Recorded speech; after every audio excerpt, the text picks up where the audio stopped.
संपूर्ण शिव महापुराण। ओम नमः शिवाय। श्री शिव महापुराण महामात्य।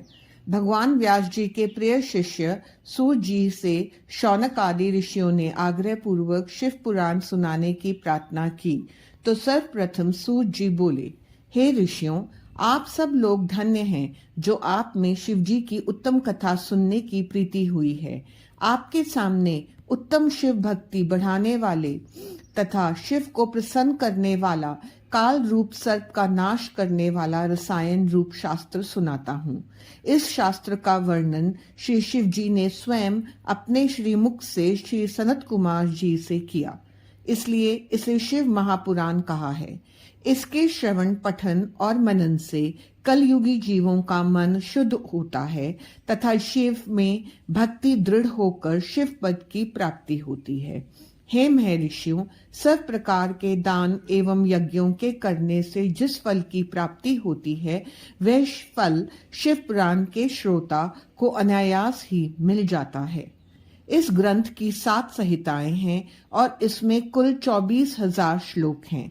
संहिताएं इस प्रकार हैं: विद्येश्वर संहिता, रुद्र संहिता, शतरुद्री, कोटरुद्री, उमा संहिता, कैलाश संहिता तथा 7वीं वायु संहिता वाला ये शिव महापुराण महान तथा दिव्य है, सर्वोपरि ब्रह्मतुल्य है तथा शुभ गति देने वाला है। आत्मवेता पुरुष को इस पुराण का सदा सेवन करना चाहिए। पापी देवराज की मुक्ति की कथा।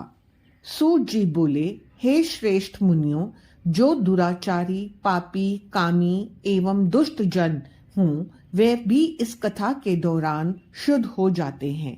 लालची, मिथ्याभाषी, माता पिता को दुख देने वाले, दंभी, पाखंडी, हिंसक, पतित, द्वेषी, क्रूर आत्मा, निर्दय पुरुष भी कलयुग में इसके द्वारा पवित्र हो जाते हैं।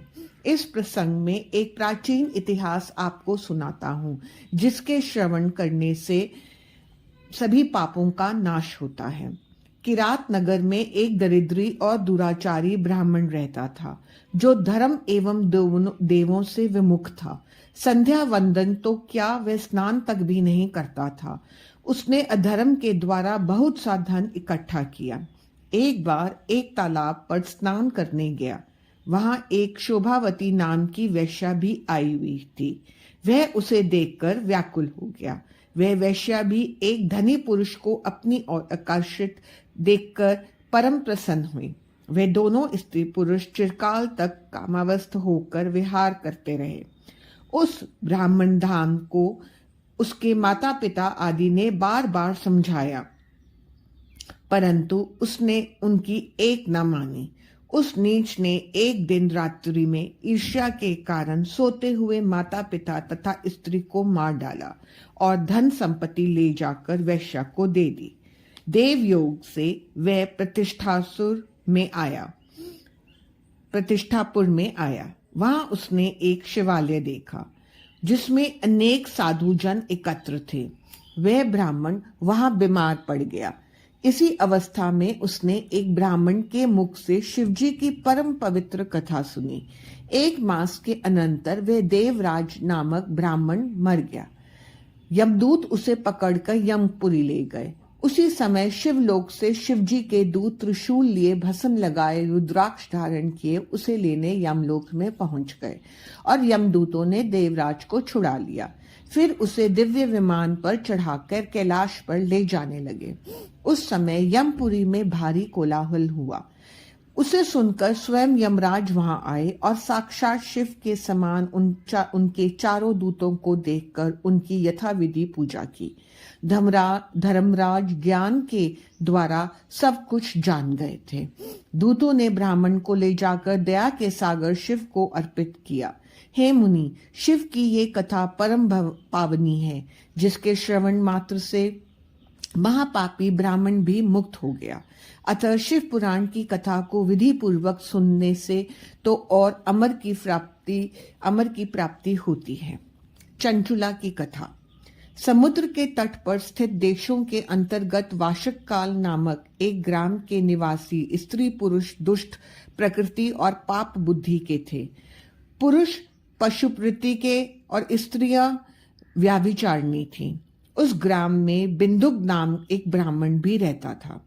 उसने अपनी काम आतुरवश अत्यंत रूपवती भार्या के होते हुए भी एक सुंदरी वैश्या को अपना रखा था। वैश्या में आसक्त वह ब्राह्मण अपनी पत्नी से धीरे धीरे विमुख होता गया। कुछ समय तक तो ब्राह्मण की पत्नी चंचुला काम के वेग को सहन करती रही, परंतु उस युवती के लिए सदा के लिए अपनी इंद्रियों पर नियंत्रण रखना संभव न हुआ। फलतः वह एक जार से रति करने लगी।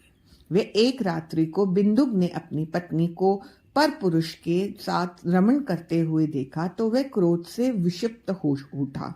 जार पुरुष तो वहां से भाग गया और अब बिंदुक अपना सारा क्रोध अपनी पत्नी पर उतारने लगा तथा मुक्कों से उसकी पिटाई करने लगा। चंचुला ने अपने पति से विनय पूर्वक कहा कि जब आप मुझे जैसी पतिव्रता और रूपवती स्त्री को छोड़कर वैश्यागमन करते हो तो मैं कितनी दुखी होती हूँ। इसका आप अनुमान तो लगाइए कि भला मैं किस प्रकार सुदीर्घ काल के लिए काम पीड़ा को सहन कर सकती हूँ।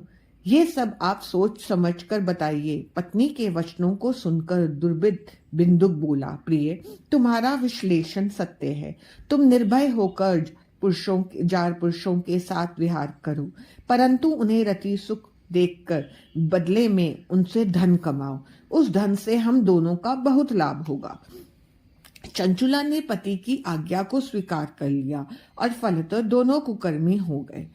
समय आने पर बिंदुक की मृत्यु हो गई और वह नरक में अनेक दुख भोगकर पिशाच योनि में उत्पन्न हुआ। चंचुला का यौवन भी पर पुरुष का संगत करते करते बीत गया। एक बार वह अचानक भ्रमण करती हुई गोकर्ण क्षेत्र में आई और वहां उसने मंदिर में एक पंडित जी को कथा बांटते हुए देखा। वे वहां बैठकर दत्तचित्त होकर कथा सुनने लगी। उसने कथा में जार पुरुषों में आसक्त स्त्रियों के दुष्परिणाम नरक भोग की व्यथाजनक बात ज्यों ही सुनी त्यों ही वह कांप उठी। कथा की समाप्ति पर सब लोगों के चले जाने पर वह कथावाचक ब्राह्मण के चरणों में गिरकर बिलखने लगी। ब्राह्मण द्वारा पूछे जाने पर चंचुला ने अपनी सारी करनी कह सुनाई और रो रो कर ब्राह्मण से अपने उद्धार का उपाय पूछने लगी। ब्राह्मण ने कहा कि जिस शिव पुराण की कथा को सुनकर तुम्हारे चित्त में विवेक जागृत हुआ है, उसी पुराण को सुनने से तुम्हारा मोक्ष हो सकता है। जिस प्रकार निर्मल दर्पण में प्रतिबिंब सही दिखता है, उसी प्रकार शिव पुराण के सुनने से विशुद्ध हुए चित्त में अंबिका सहित भगवान शिव का साक्षात्कार हो जाता है। शिव की कथा के श्रवण मनन से चित्त शुद्ध तथा गणेश कार्तिकेय सहित शिव की भक्ति प्राप्त होती है।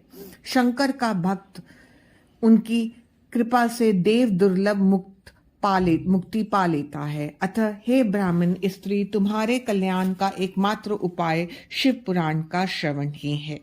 ब्राह्मण के वचन सुनकर उसके प्रति आभार प्रकट करती हुई चंचुला उससे ही शिव कथा सुनने का अनुरोध करने लगी। ब्राह्मण ने उस दीन अबला की प्रार्थना को स्वीकार किया।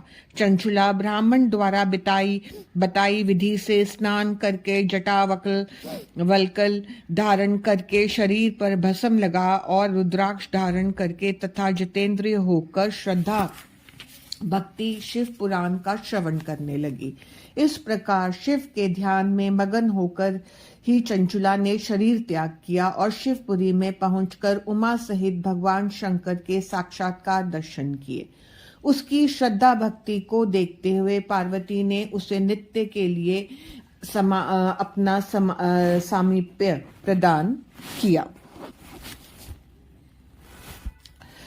शौनक जी ने सूत जी से निवेदन किया कि वे चंचुला का और आगे का वृत्तांत सुनाने का कृपा करें। तब सूत जी ने कहा कि हे मुनिवर, चंचुला ने अपनी निश्चल भक्ति से भगवान पार्वती का सानिध्य प्राप्त कर लिया।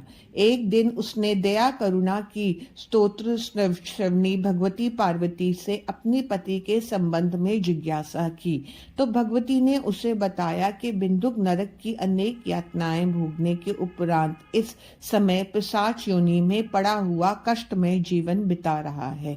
यह सुनकर चंचुला खिन्न और उद्विग्न हो उठी। वह भगवती की अनेक प्रकार से स्तुति वंदना करके उनसे अपने पति के उद्धार की याचना करने लगी। अपने भक्तों को कृत्य करने वाली माता पार्वती ने तुम्बरू गंधर्व को बुलाकर उसे विंध्याचल पर्वत पर जाकर वहां पिशाच योनि में पड़े बिंदुक को शिव पुराण सुनाने और इससे उसका उद्धार करने का आदेश दिया। माता की आज्ञा को शिरोधार्य करते हुए तुम्बरू विंध्याचल पहुंचा और वहां उस पिशाच को बलपूर्वक बिठाकर कथा सुनाने लगा। शिव कथा के आयोजन को सुनकर देवता लोग भी वहां पहुंच गए। इससे श्रोताओं का वहां एक सुंदर समाज जुट गया।